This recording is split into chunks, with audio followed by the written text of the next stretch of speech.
when they come for Poland and Romania and the rest, they will absolutely use nukes because they know a conventional fight cannot be won. We know we will have a general nuclear exchange if the Russians win this first phase. On the left, you're dealing with a climate and economic map of the former Soviet space. These maps are on their side, so if you turn your head, it's okay. If you're on the right, same map, but now we're looking at population density. Now, on the map on the right, the population density, that lighter color of orange, is roughly the population density of Kansas if you remove Topeka and Kansas City. So yes, you have neighbors. You've probably lost track of the details of their lives. If you go to the left, the green zone is what they call the Russian wheat belt. That is the primary agricultural zone in the former Soviet world. It is the least productive of the major agricultural zones worldwide. The problem is primarily climate. In the summer, it's about the same as western Kansas, so hot and dry. In the winter, it's about the same as northeastern Alberta, so cold, dry, windy. The output per acre is the lowest productivity of any wheat zone, any agricultural zone in the world.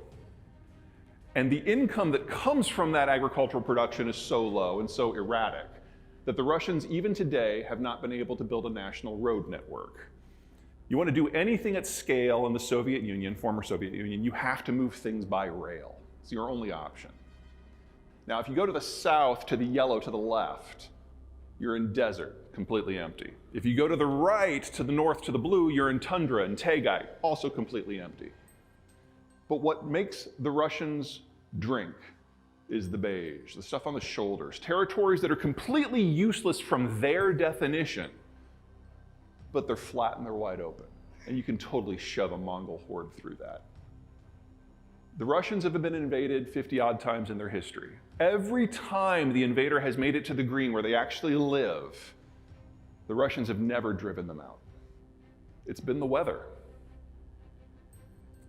The Russians have discovered over the last 350 years that the only way that they can protect the wheat belt is if they expand beyond it through the beige and reach a series of geographic barriers that you can't run a panzer division through.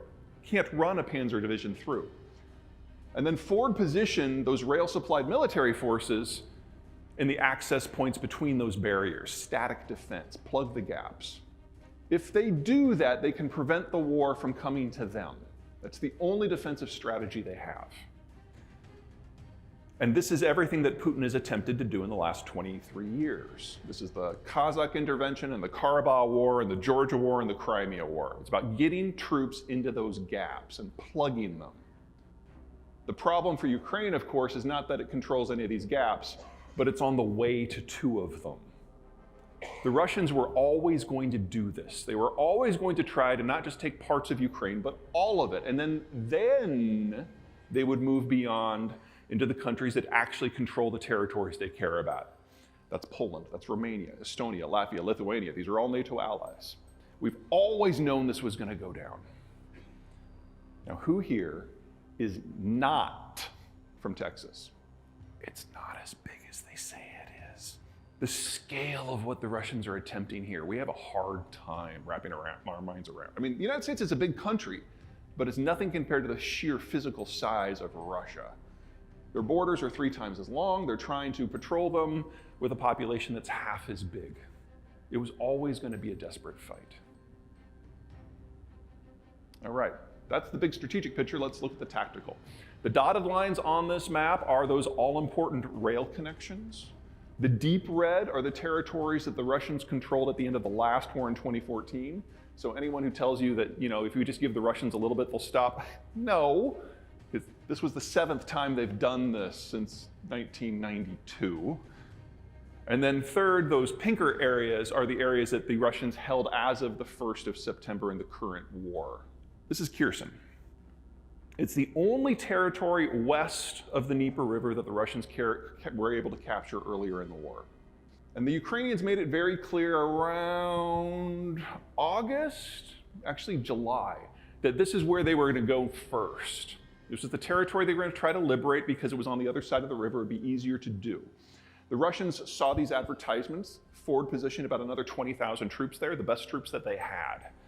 Now, as we all know, that wasn't the end of the story. I mean, yes, the assault did begin on September 1, but there was also a second piece to it because the Ukrainians watched to see where the Russians pulled those troops from and launched an assault there in Kharkiv.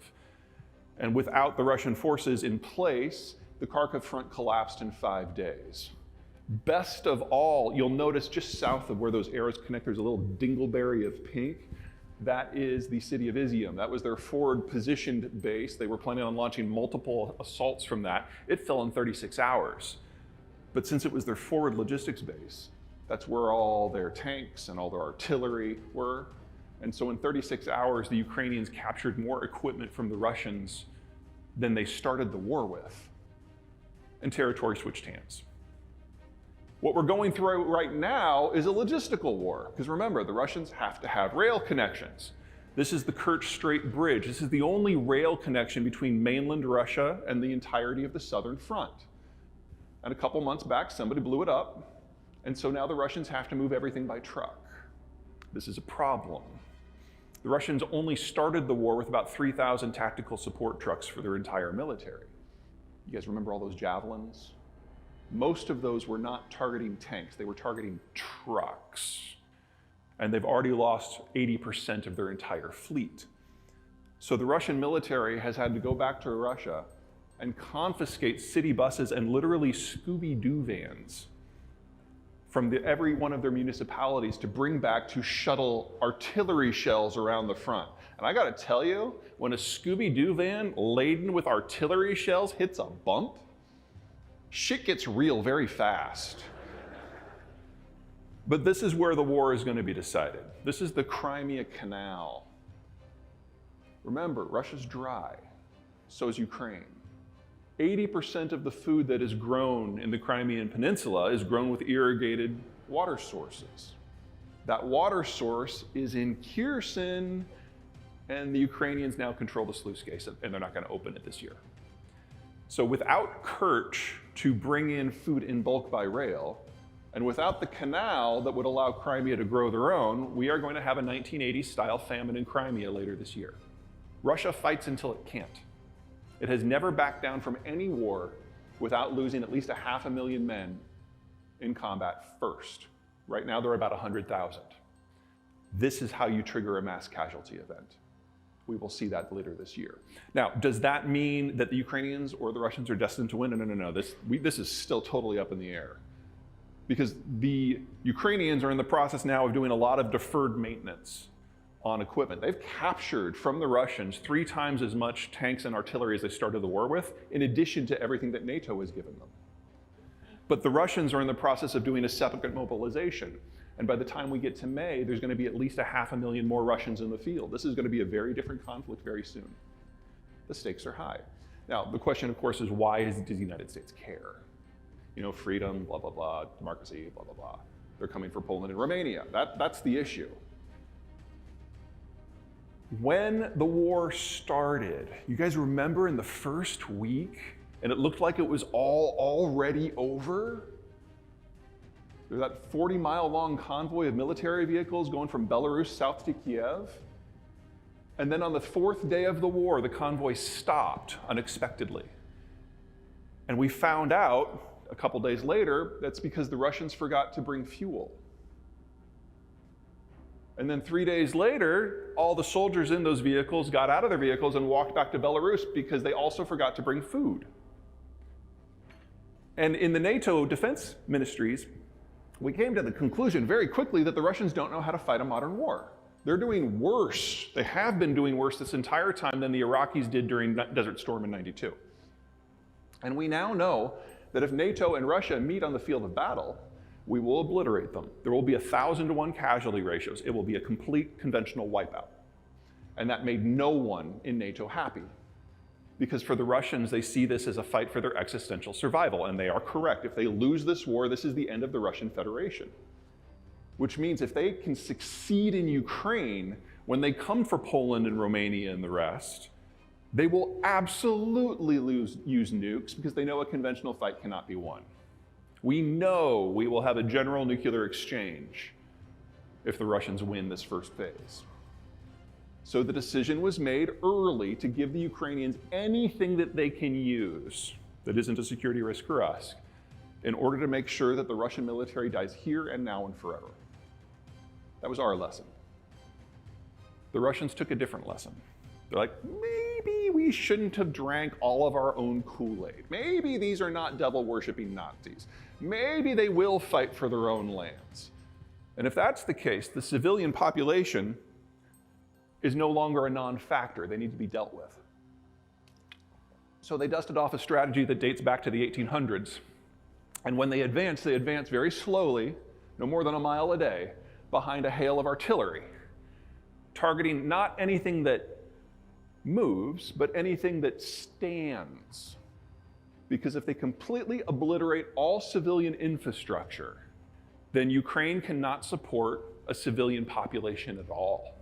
And the population will self-segregate into refugees, which will run, which you never have to deal with it again. And anyone who stays who's under age 55 clearly stayed to fight, and you can shoot them on sight. The agricultural infrastructure is their primary target. Because if you can't feed the locals go, or they die. And it's that simple.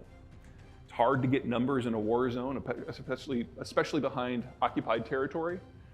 But the best guess is we're dealing with over 250,000 civilian deaths and at least 12 million refugees. That's similar to the pace of the Holocaust in World War II. It's all about scale.